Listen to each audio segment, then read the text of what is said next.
So guys, welcome ulit sa aming part 2 ng Deckworks Boson at Deckworks. So tapos na namin yung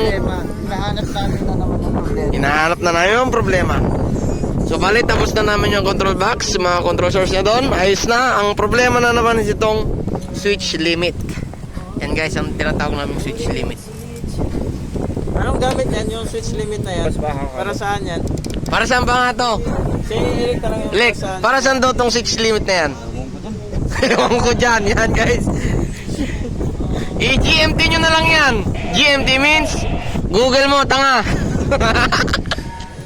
Pero mas pag pinihit, Ayun o, may kuryente guys. mawawala dapat siya. Pag nagdikit ito dapat. Baliktad man. Tama? Paano? Sana. Oh, dito. Ay, baliktad. No, dapat. Diba ganyan siya? Oo, Gumagana dapat siya. sa taas. Tapos, Oo. pag palo, ay pag bumitaw, Ganyan. Dapat dyan pala sa taas dapat yan. ay hindi. Tama pala ko. Ganyan siya. Patay na siya, di ba? Oh. Hindi, dapat mamamatay siya pagka pinanong gano'n. Ito. Mali. Hindi. Mali ang Mali ang paglalagay. Nasaan na yung place? Mali ang setup. Ito. Paano entro? Ito. Yung lever lang, boss. Hindi yung... Hindi, sir, kasi hindi. Hindi.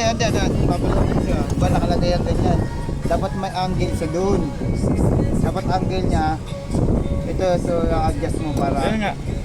pumunta. Hindi na to. Wala to. Yung isa pala. Ito, diba? Oh, sabi ko sa'yo. Nahuli ko eh. Nahuli na naman ang problema ni Boson. Tama rin pala. Ah, hindi, Huwag mo tama. mahulaan. Tama pala.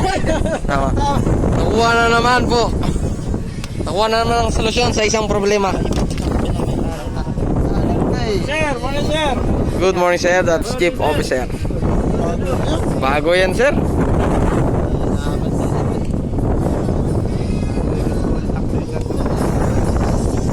Lost contact sir. Pero ngayon ayos na. Ito na lang ang sumunod na problema. Switch limit.